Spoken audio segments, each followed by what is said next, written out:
Hey, everyone. Thank you so much for joining us. Our guest today was raised up with history surrounding her. Her father, Emerson Thompson, was the first county judge in the 70s and the first in so many arenas in the fifth and ninth judicial circuits here. Her mom, Geraldine Thompson, is our state senator, and she is none other than Elizabeth Thompson. She's a board member for PAST, which is the Association to Preserve African American Society, History, and Tradition. She's going to explain all of that since she's talking history today and more. You can stream with us on Facebook or now join us on Spotify. How are you, Liz? Thank you so much for joining us. Absolutely. My pleasure to be here. I'm so happy that what we have in our own backyard through the Wells Built Museum. And I don't even want to hold it any further. I got to tell you one quick story. When Okay. I first came to Star 94.5, I put together something in a package called Star Cares. And every Black History Month, we would take a busload of people, different places throughout Florida, so much history throughout our state.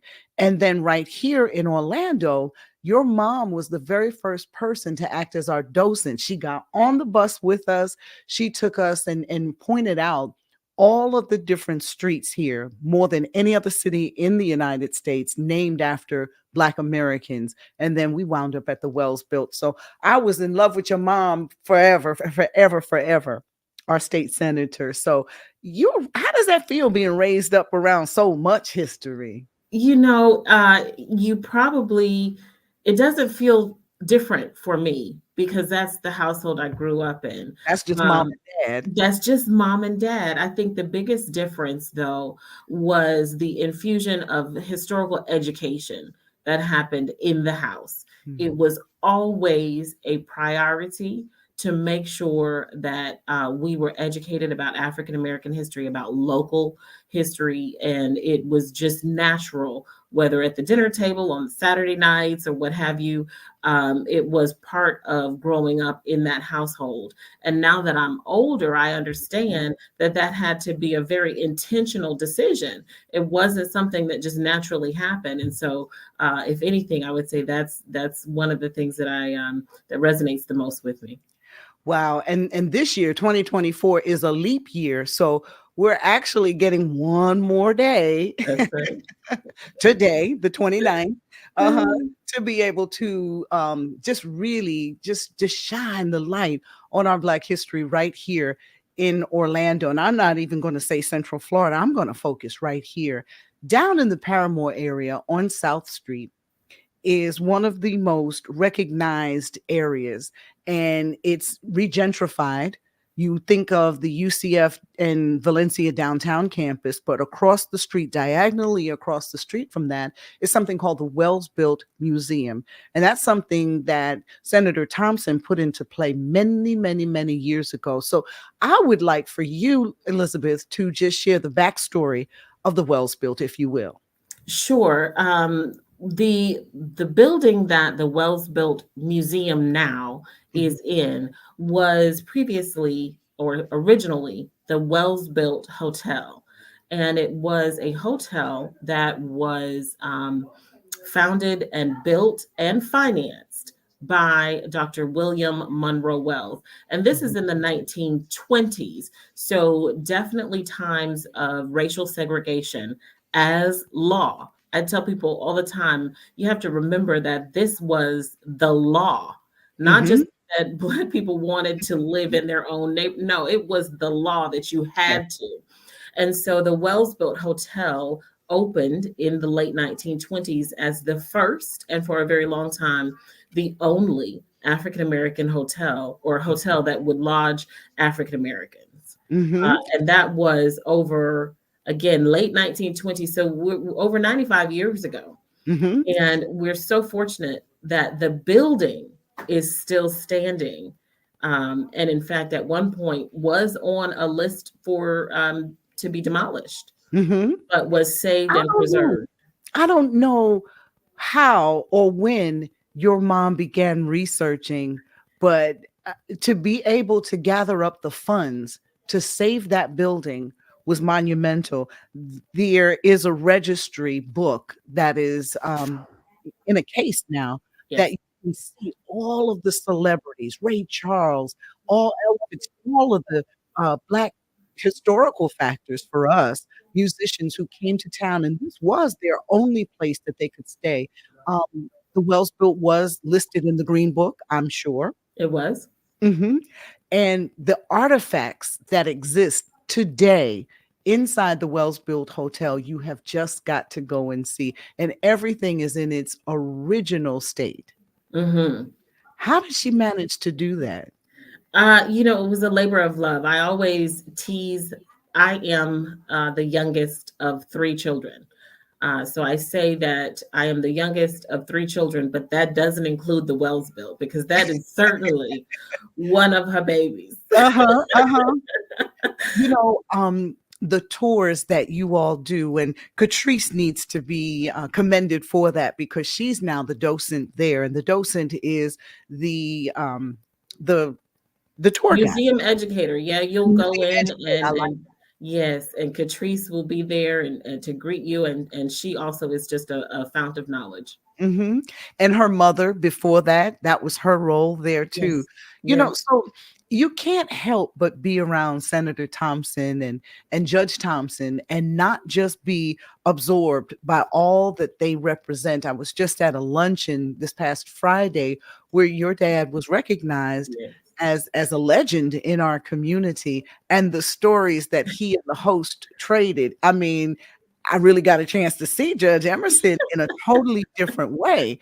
And Yeah. so I said, "Oh, wow, he does smile." But as a judge, Yeah. he has to look so stern. I would always tell people, I was like, my dad's funny. But I don't think everybody believes that or probably doesn't get to see that side. you know, and that's okay. That is okay. And also, I think that when we go back to the Wells built, we have to say that Dr. Wells having a mindset to do something like that was amazing as well. Do you know much about Dr. Wells? I do know, the research that has come about over time. Of course, I've had to study it. At one point, I was the executive director of the museum, so I've had to study that. But I think part of the mindset is that community mentality. And if I'm offering an opinion, I think it's something that we can strengthen even today, that understanding that by doing something in that community, it would benefit those in the community. What's good for me is consequently going to be good for you. And I think he was very, very community minded. And the endeavors, the Wellsbud Hotel, as well as the South Street Casino, as well as the medical practice, the endeavors that he undertook were really to advance African American culture at that time. And where he would see a need in the community, he would work to fill that need. Mm-hmm. It's amazing. That was in the 1920s. We were doing for self and raising ourselves up. Now, some would say that, okay, we're in 2024 and all of these things are being taken back from us. What would you say he might think right now if he had to be a part of what's going on with our history here in the state of Florida? So I will say I don't speak for people living No. or passed away, Mhm, but mhm, I think there is that mindset of working together, the collaborative, the partnership, the leveraging one another's strengths. And I think that would be the message that we can still have today is the collaboration. Sometimes I think some people do things for self yeah. aggrandizement, Mhm, but really we have to work together. There has to be some sense of connection and mhm, understanding that we would be working towards a common goal. mhm. How do you think our community responds to the Wells Built Hotel? And then also give us that address for the Wells Built, because this is real. This is Absolutely. right downtown, you guys. It really is. 511 West South Street. That's in Orlando. It's in Paramore. of Mhm. Orlando, 511 West South Street. And so I think whenever I receive guests, people are amazed, Mhm. people are awed, and they're appreciative. I think one of the things about legacy, right? We want to know that the work we're doing will live on and will extend even after our earthly years have come to pass. We want to believe that we are making an impact that will last and will positively affect those that come behind us, however you define that. And I think when you walk into this near 100-year-old building, this physical edifice, Mm. you Mm. have to negotiate all of those thoughts. You have to reconcile why a building like this was even necessary. You have to look through and see the people, those lesser known names that impacted our local history that we Mhm. don't know enough about. We often hear about, well, Dr. Wells would be one, but name some of the other outstanding folks that have representation inside the Wells Built Museum today. Sure, there's information about Dr. J.B. Callahan, Mhm. Jeremiah B. Callahan, who was the first African American doctor in Orlando. There's information about July Perry, who was an African American gentleman who attempted to vote in Ocoee. And Mhm. so then, consequently, there's information about the Ocoee massacre. There's information about Thurgood Marshall, who actually stayed at the Wells Built Hotel at the time when he came as a lawyer with the NAACP to Mhm. defend four gentlemen in Lake County, the Mhm. Groveland Four. There's information about the local lawyer that Thurgood Marshall worked with, Paul C. Perkins Sr. So Mhm. there's so much information about names and people who had direct impact Mhm. on Orlando and Central Florida.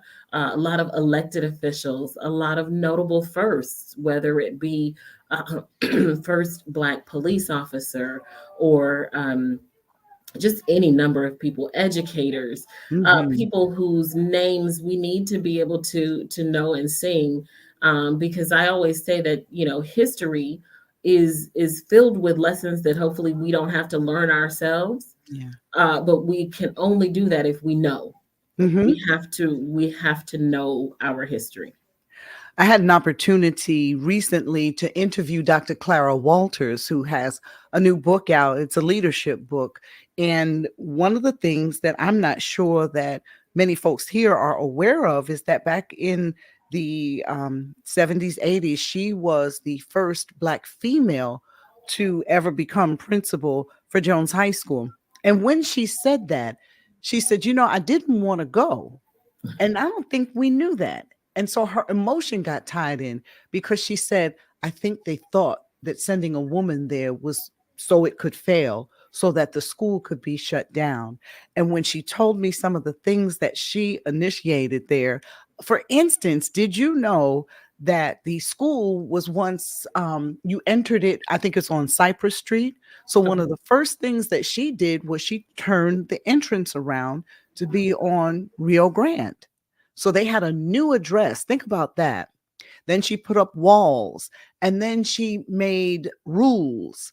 And we don't even realize that she was the very first. And when she went in there, she made changes that stayed and they still exist in that school today. So Dr. Clara Walters is someone that is a living historian right now, today, and just had the opportunity to speak with her. So when I say that, your mom, your dad, they knew, and they're not even from here. That's the Right. amazing thing. That's Right. the amazing thing. When they planted themselves. Now, is your dad, is he a Florida boy? Because I know your Yes. mom is Louisiana, right? Yes. Dad is a native Floridian. Mm-hmm, mm-hmm. But not necessarily from No, Orlando. not Orlando. Mhm. So to come to a new city and just ingrain yourself in that city and take on and really make a difference They have got to feel really good about that. How do they ever express that? I think it's I don't know that they, of course, they're proud of what they've done and their accomplishments. But I think, again, it was that intentional decision. If we go somewhere that we are going to make our home, then we're going to work for where we are.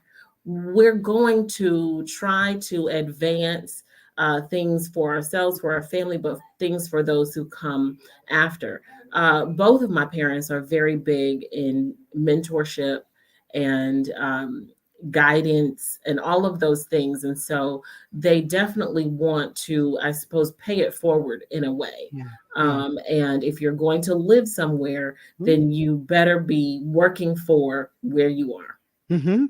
One of the things I said in that same event that your dad was recognized at, I didn't get an award, but I was part of the fireside chat with myself, Isu Ma'at from the Orlando Magic, and Paul Sneed with 100 Black Men.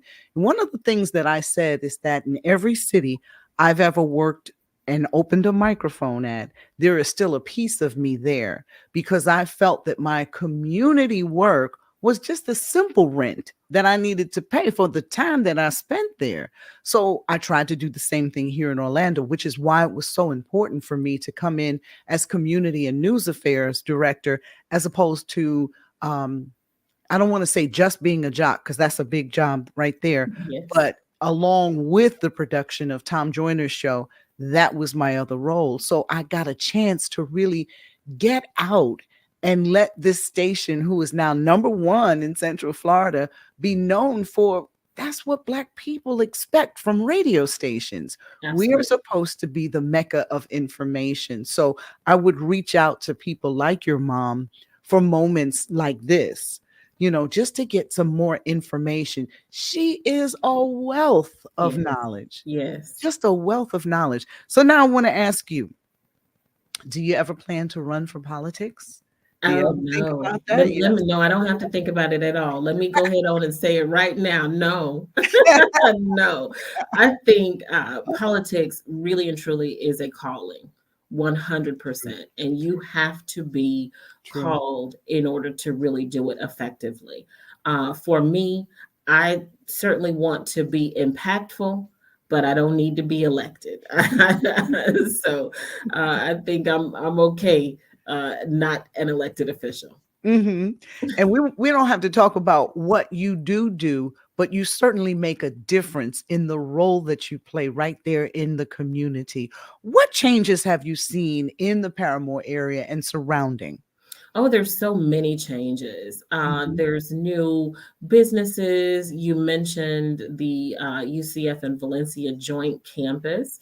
There's, of course, over time, right? There's the soccer stadium and now the newly named Kia Center. Mhm. So there's a lot of changes that have happened. Particularly, I know that there is now the Orange County Public Schools Academic Center for Excellence, which is a K through 8 Mhm. school, whereas previously in the community, children were being bused Yeah. to at least what 8 different elementary and middle schools, and so much of community centers around school. Mhm. And so, you had next door neighbors that were going to different schools. Yeah. You can't walk over and talk about the homework Mhm. or call your neighbor and say, hey, can you pick up my child when you pick up your child? Because they're at Right. all these scattered different places. Mhm. So there's a lot of changes that are happening, a lot of development that is taking place. And I think it is incumbent upon us to see how, if there is money flowing into the area, if there are resources flowing into the area, if there are opportunities flowing into the area, how can we, the community, our community, make sure that we're a part of those Mhm. and leveraging and making the most use of what's coming? The one thing that I would still like to see in that area, and I, for the life of me, cannot understand why there's not been a grocery store there. That is still a food desert, Yes, and I have the biggest problem with that. There are so many stores who could come into that neighborhood I agree. and change the whole trajectory of health for Hmm. the Paramore area. That is the one thing that I would like to see there. What are some other things? I know that there are a ton of churches there. Hmm. Hmm. But that is the one thing that I think that we're still missing in I that think area. it's certainly an opportunity. Fresh food, fresh produce, things that are not boxed or Mhm. processed or frozen or what have you, they can go. And I think that's a huge opportunity. There were grocery stores in the area, a while ago that have since left and gone to the outskirts and things of that nature. But you're right, it's a food desert, and it is a huge, huge opportunity. I know there are some community gardens that are now Mhm. operating where you could, there are community members who are growing food in the area, but nothing replaces a grocery store. So I Absolutely. certainly think that, there's opportunity and there's space. I think for any grocer that would want to come in, Sure. there would be a space for it. So I think that's on the grocery stores. I don't know how they make the decisions on where they go, but I'm with you. I would Mhm. love to see that Mhm. here in Paramore. It would certainly cut down on obesity. It would certainly cut down on cardiovascular issues that crop up in Black neighborhoods, but especially, I know that they've done studies before in the health of Mhm. residents there. And I'm sure that, that food factor is a huge, huge issue. I do know that Ebony Nutrition has their fresh market bus that will come through. But I mean, what about produce? Where do you get your meats from? Where do you Yes. get so I just think it's necessary for us to think in terms of that. If you are just coming on board, we are speaking with the lovely Elizabeth Grace. Elizabeth Thompson is the daughter of historians. Her father was the first Supreme Court judge here in Orlando back in what was it, the 70s or 80s? I It think it was was the 70s. It was the 70s. 70s. Mhm. And then from that time until he retired, he held several first judgeship positions within the fifth and the ninth judicial circuits. And I just think that that needs to be applauded. So I was so glad to see Mr. Thompson get his flowers. And her mom is an amazing educator and historian, as well as a politician. And she is always fighting for the betterment of our communities in her state senatorship right now. What else is she going to do? What else does she want to do? What else can we support her to do? She is a fervent fighter for the community. So I know she will run again or is running again for Senate District 15, I Okay. believe it is. I have to make sure, but Mhm. she's gonna get on me about that one. I But know.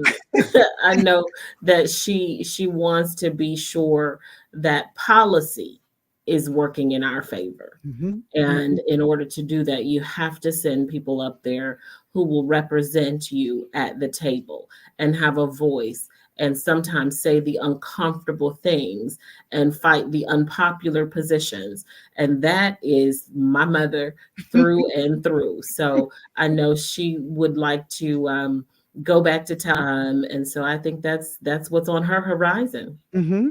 We've got to make that happen. And I tell people it is Gen Z that is going to save this election. I really believe that. I want to let you know right now, April 11th, I have decided I wanted to do a panel at the radio station, and I want to really highlight a paper that we've had a discussion on One Take Live with before. It was done by UCF professor Dr. Amanda Wilkerson, and she had some project members from across the country work with her on this. And it is the other Black voter, and that is talking to Gen Z. So I really want to focus on that paper and get some of Mhm. those Gen Zers in there. So I've got some UCF interns from that work with me Oh, on it to fantastic. help me do it. I think it's really important. We've got Equal Ground that's going to be a Yes. part of it.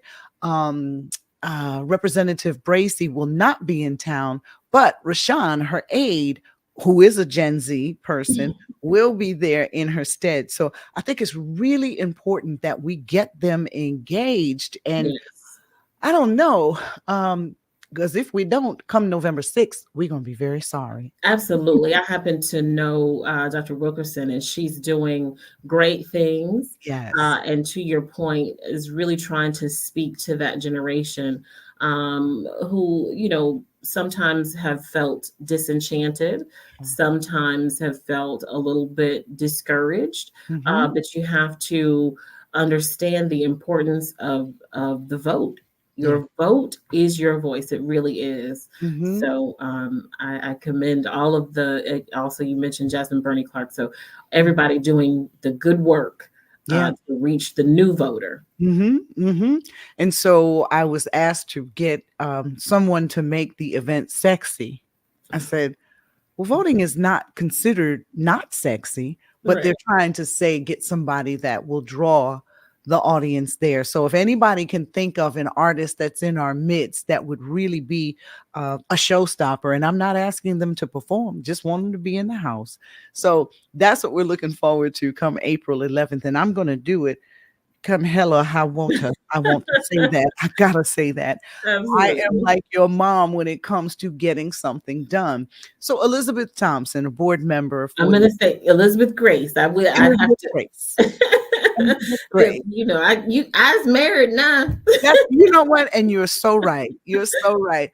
Elizabeth Grace, I will say that. And you know what? For some reason, when I saw that up, I'm saying, is that her middle name? But then you're right. Your husband's last name is Grace. She Yes. has two beautiful twins, a set of Yes. twins. Who'd have Yes. thunk that, Elizabeth?